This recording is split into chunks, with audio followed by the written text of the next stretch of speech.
At this point, the glue's dried. It's all held together.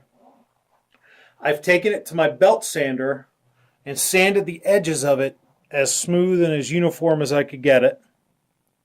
That's going to help a lot later when I'm slicking the edges to finish it.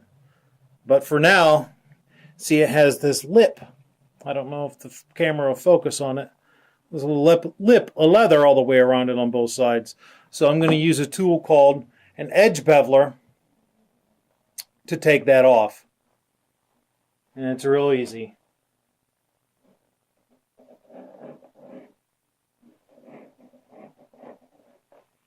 What this does is it takes that lip off of it and it rounds the edge, it bevels it, so that it's a lot easier to slick this whole thing when you're done, and B, it takes care of any breaks, cracks, etc., so that the so that your piece doesn't start tearing on you at any time. And it all around just looks better. I mean, you can do without this and still make a very functional bottle, one that'll work, it'll hold water, whatever. But you know, it might look like a chimpanzee with a rusty butter knife hacked it out. And hey, if you're going for that kind of thing, awesome. I tend to try to make my stuff look as finished as I can get it, but that's just me.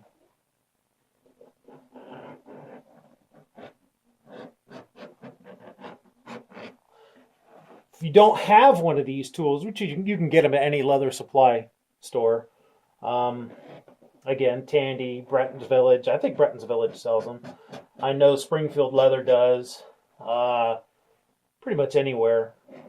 But if you don't have one, you can very carefully, very, very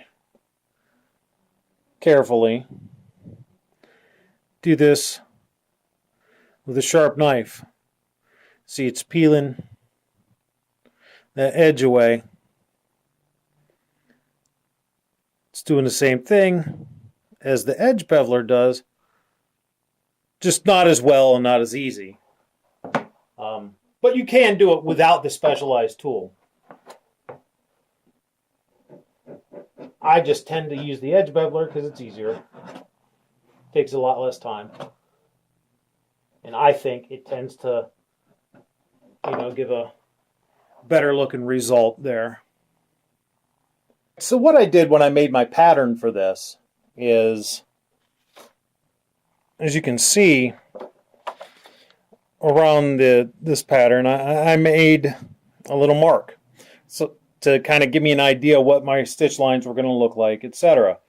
So I traced out a second one of these, did the same thing, made a mark around it,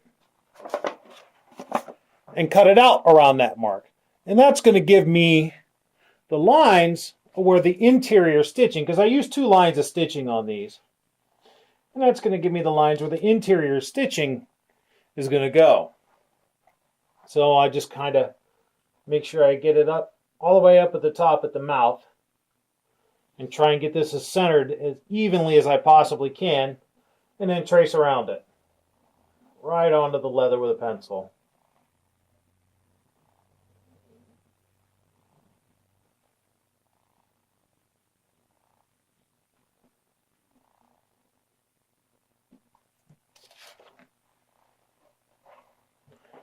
So you can see, made my stitched line all the way around it for the interior. Now for the exterior stitch line, I just kind of run my pencil along it.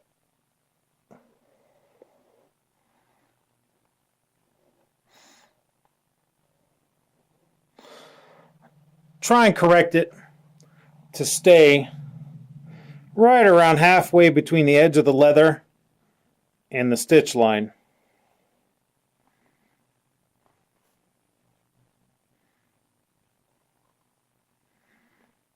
But if you find that that's not working, which in this particular case it isn't, because again, when you're making anything by hand, it's kind of going to be an imperfect science.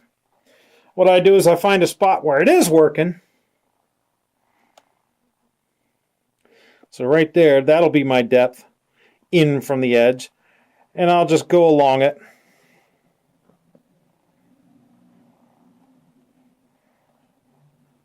And as you can see, that evens everything out, and it makes my two lines of stitching a uniform distance apart right up until I rejoin the original stitch line, as you can see right there, so that the neck of the bottle is as symmetrical as I can get it, because that's kind of important for the aesthetics of the thing. Now that I've established where those lines are going to be, I want to go over them with my groover. This is something that you don't have to do. You can just mark along your lines and then go punch or drill or whatever your holes and start sewing it. But again, I tend to use a groover, at least on one side, because it makes things more even, it makes things more professional looking. It creates a more pleasing product to me. So, to use this groover, you set it to the desired depth, and you run it right along. As you can see, it's creating a little curl of leather that comes out and leaving behind it a groove for your thread to be in.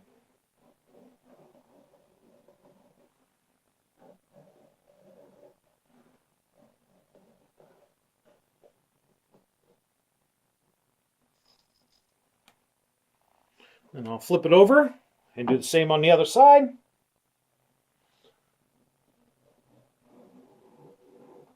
At the same depth. And I'll use this as a mark for my awl to go through. This is where I want it to come out on the other side. Again, so that my stitches look uniform on either side and everything just looks better. I mean, you can do it without it, but it's a lot better if you have it. Then I find the depth that I want, reset the tool to the depth that I want, which is going to be about halfway, roughly, between the inner edge and the outer. I mean, the inner stitch line and the outer edge. And then I'll start up here.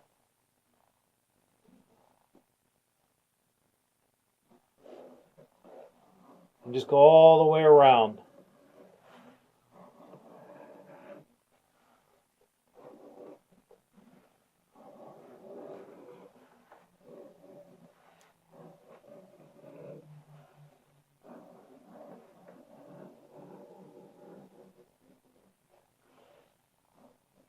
Till I hit where my stitch line for the neck is going to be.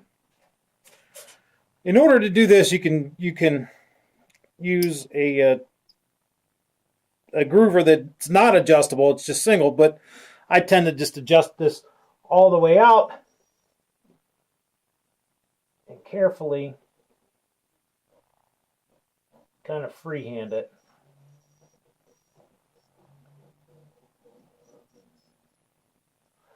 Right along those lines.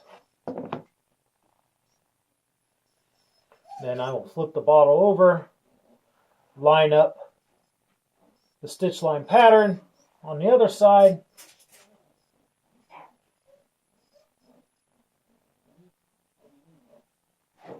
and go from there. Now that I have the lines, the grooves made, I wet the leather, let it soak a little bit. You can see it's starting to soak in a little bit. Because I'm going to mark where my stitches are going to go. Again, you can do this without marking it, or you can mark it with a ruler, or you can just eyeball it when you put your holes in. But I like to mark it. Again, I like to try to have things as uniform as I can get it. So I use a pricking wheel. It's a little wheel, has these teeth on it. As you roll, it makes indents in the leather. And those marks let you know where to put your stitches.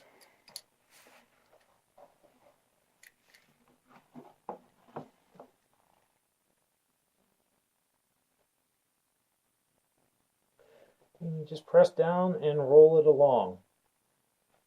Try your best to stay in your groove.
As you can see when you're done,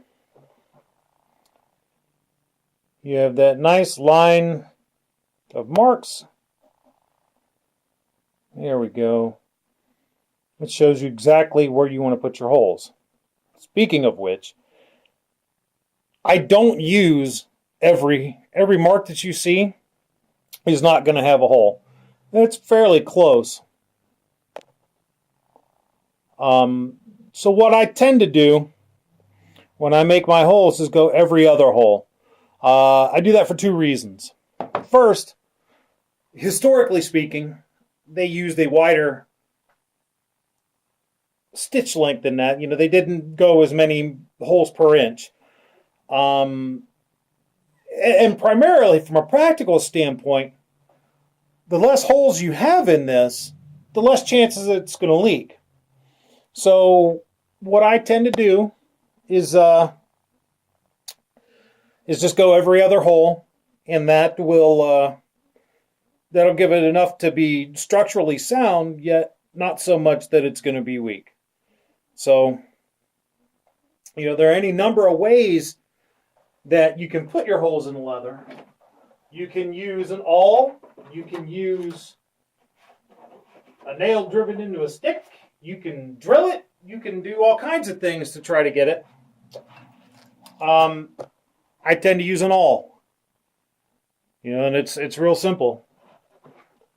Put the really sharp awl in there where you want to start and just press through. Trying to make sure I can feel when the tip has made it through. And I can look and see that it's not quite where I want it to be. Take it out, readjust it just a little bit.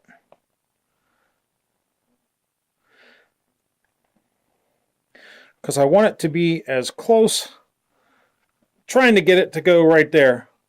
I don't know if you can see. Trying to get it to go right there where that meets. May not be having the most success here, so because I have to get the angle right. Yeah, that one I'm just not going to. Take it in, twist it around a little bit. There I go. I'm not going to go the next hole down. I'm going to skip and do this all the way around every other hole. So let me do that, and then I'll get back to you.